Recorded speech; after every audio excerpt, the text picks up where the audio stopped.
সবাই জানে তিনি লড়াকু নেতা, আর তারই সঙ্গে লড়াই লাগলো এবার সিপিএম এর। হ্যাঁ, বিধানসভা ভোটের আগে সিপিএম এর অন্দরের কোন্দল ক্রমশ সামনে চলে আসছে। প্রতিকুর রহমানের দলের প্রাথমিক সদস্যপদ ছাড়ার সিদ্ধান্ত ঘিরে রাজনৈতিক মহলে শুরু হয়েছে জোর চর্চা। রাজ্য সম্পাদক মোহাম্মদ সেলিমকে লেখা চিঠিতে রহমান বর্তমান নেতৃত্বের রাজনৈতিক লাইনের সঙ্গে মতানৈক্যের কথা স্পষ্ট করেছেন। সম্প্রতি হুমায়ুন কবিরের সঙ্গে বৈঠক নিয়েও দলে তৈরি হয়েছে বিতর্ক। বামফ্রন্ট চেয়ারম্যান বিমান বসুর হস্তক্ষেপেও জট কাটেনি। প্রশ্ন উঠছে, তাহলে কি সিপিএম এ বড় ভাঙন শুরু হতে চলেছে? আলিমুদ্দিন অশান্ত, ভাঙনের ইঙ্গিত, বিদ্রোহী চিঠি। ভোটের আগে সিপিএম এ যা চলছে তা কি শুধুই একটি পদত্যাগের ঘটনা, নাকি বড় কোনো ভাঙনের সূচনা? প্রতিকুর রহমানের মতো দলের নির্ভরযোগ্য তরুণ মুখের প্রাথমিক সদস্যপদ ছাড়ার সিদ্ধান্ত সেই প্রশ্নই জোরালো করে তুলেছে। মোহাম্মদ সেলিম রাজ্য সম্পাদক হওয়ার পর থেকেই দলের অন্দরে যে মতভেদ, বিরক্তি, ক্ষোভ আর দ্বিধা তৈরি হচ্ছিল তা এবার প্রকাশ্যে চলে এলো। সিপিএম এর রাজ্য সম্পাদক সেলিমকে লেখা চিঠিতে প্রতীক স্পষ্ট জানিয়েছেন, বর্তমান নেতৃত্বের রাজনৈতিক ভাবনা ও কর্মপদ্ধতির সঙ্গে তিনি একমত নন।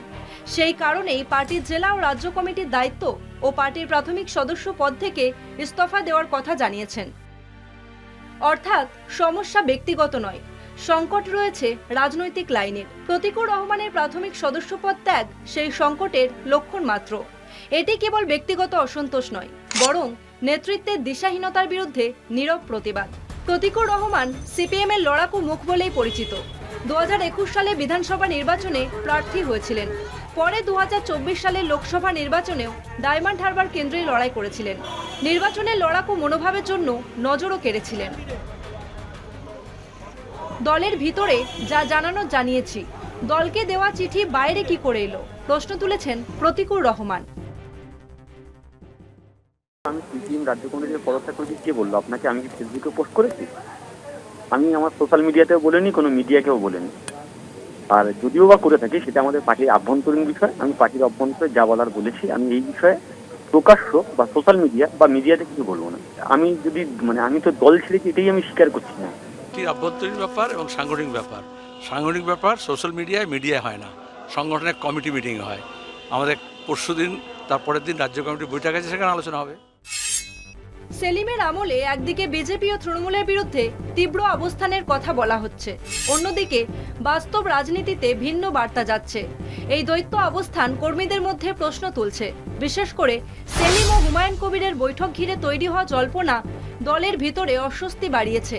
দলের অন্দরেই ক্ষোভ যে ব্যক্তিগত লাভের খোঁজে সেদিন সেলিম বৈঠক করেন হুমায়ুন কবিরের সঙ্গে। বামফ্রন্ট চেয়ারম্যান বিমান বসুর হস্তক্ষেপেও পরিস্থিতি পুরোপুরি শান্ত হয়নি বলেই শোনা যাচ্ছে। তাহলে কি এটি আরো বড় অসন্তোষের শুরু? যদি আদর্শ ও কৌশলের মধ্যে দূরত্ব বাড়তেই থাকে, তবে এই ঘটনা হয়তো ভবিষ্যতে আরো বড় রাজনৈতিক পরিবর্তনের ইঙ্গিত বহন করছে। চলতি সপ্তাহে বুধবার সিপিএম এর রাজ্য সম্পাদক মণ্ডলীর বৈঠক রয়েছে। পরের দুদিন রাজ্য কমিটির বৈঠক। দলের সাধারণ সম্পাদক এম এ বেবির থাকার কথা। প্রতিকুরকে দল থেকে বহিষ্কার না অব্যাহতি, এই বৈঠকে বিষয়টি উঠতে পারে। এখন নজর আলিমুদ্দিনের দিকেই। নেতৃত্ব কি বার্তা দেয়, সেটাই ঠিক করে দেবে পরবর্তী পথ। কলকাতা টিভি।